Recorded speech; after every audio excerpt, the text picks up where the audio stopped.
Ang video na ito ay di ordinaryong video na about sa pagluluto lang. Dahil about ito sa pagluluto ng aking paborito na ulam na syempre may kasamang chismis. Ay teka, bago mag-umpisa, mag-like at subscribe muna kayo. Magandang araw, sa video na ito ipapakita ko kung paano magluto ng chicken adobo. Isa ito sa aking paboritong ulam. At ang mga ingredients na ating kakailanganin sa pagluluto ng chicken adobo ay kalahating kilo ng manok, patatas, bawang, sibuyas,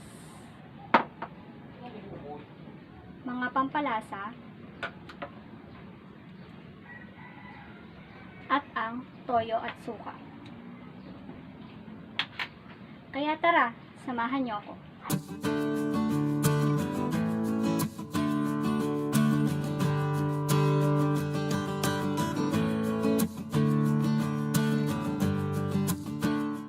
Ang chismis na aking dala ay hindi kasing dami ng mga ingredients na aking gagamitin sa pagluluto ng chicken adobo.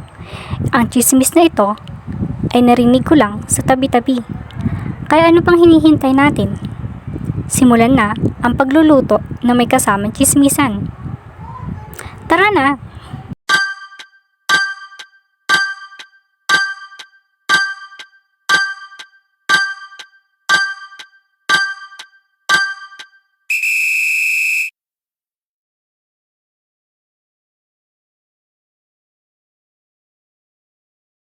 Sa video na ito, ang topic natin ay ang buhay ni Lena.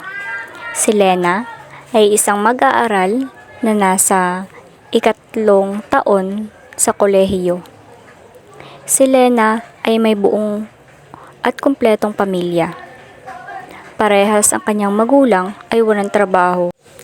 Umaasa lang ang buong pamilya niya sa pensyon na nakukuha ng kanyang ama sa SSS. Napakahirap ng buhay ngayon, nagtataasan ng bilihin at napakarami pang bayarin ni Lena sa paaralan. Kung kaya't naisipan ni Lena na maging independent, magtrabaho upang matustusan ang iba niyang bayarin sa paaralan. Si Lena ay napakabait at masunuring anak. Si Lena ay isang napakabait at masunuring anak, kung kaya't naisipan niya na mag-part-time sa isang laundry shop upang matustusan ang ibang bayarin niya sa paaralan at hindi umasa sa kanyang mga magulang na wala trabaho. Itinuturing ni Lena na ang kanyang sarili ay isang strong, independent na tao, na kung saan lahat ng pagsubok na dumarating sa kanya ng mga problema ay kanyang hinaharap na mag-isa at humihingi ng gabay sa Panginoon upang malagpasan ang mga ito. Hindi madali ang naging buhay ni Lena bilang isang part-time sa isang laundry shop. Ang aking ibabahagi na isa sa karanasan ni Lena sa kanyang pagtatrabaho ay ang pagpasok niya sa shop na yon, na kung saan halos karamihan sa mga lalaki na kapaligid sa kanya, mga katrabaho, ay nagkakagusto sa kanya. May time na yung isa niyang katrabaho na laging nakakabiruan niya sa trabaho ay gustong manligaw sa kanya, ngunit ayaw niya at talagang trabaho lang ang kanyang ipinasok sa lugar na yon. Ang pag-amin ng binata kay Lena at ang pagpupumilit nito at kung ano-anong pagsasalita ng kung ano-ano kay Lena tungkol sa panliligaw niya ay nakaapekto sa pagtatrabaho ni Lena sa shop. Naiilang si Lena at hindi mapakali sa tuwing nakikita niyang nakatingin sa kanya ang kanyang katrabaho. Naresolba naman ang problemang ito ni Lena nang sabihin niya ito sa kanyang mga amo. Hindi naman maitatanggi at napakaganda naman na bata si Lena, na kung saan hindi lang yung katrabaho niya nagkakagusto sa kanya, kundi ang ilang customer at ang ilang mga taong nakapaligid sa kanya ay talagang hinahangaan ang kanyang taglay na kagandahan.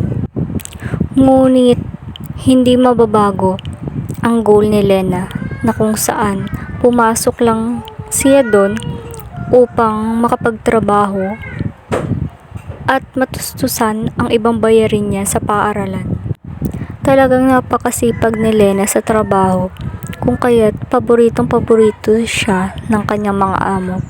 Kaya't hirap na hirap ang mga ito na pakawalan ang isang trabahador na katulad ni Lena.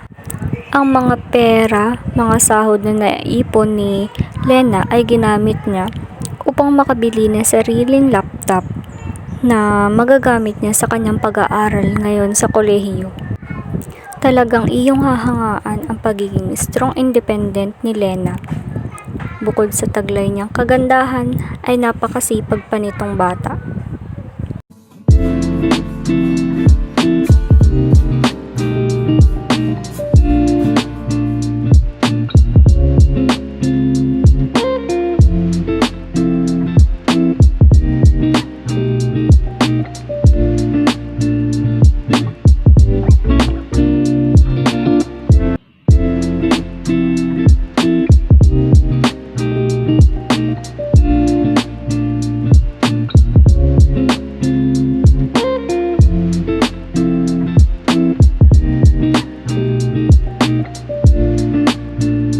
Ang mga chismis na nakukuha natin sa tabi-tabi na hindi natin alam kung totoo o hindi, ay mas mainam na magluto na lang tayo ng chicken adobo.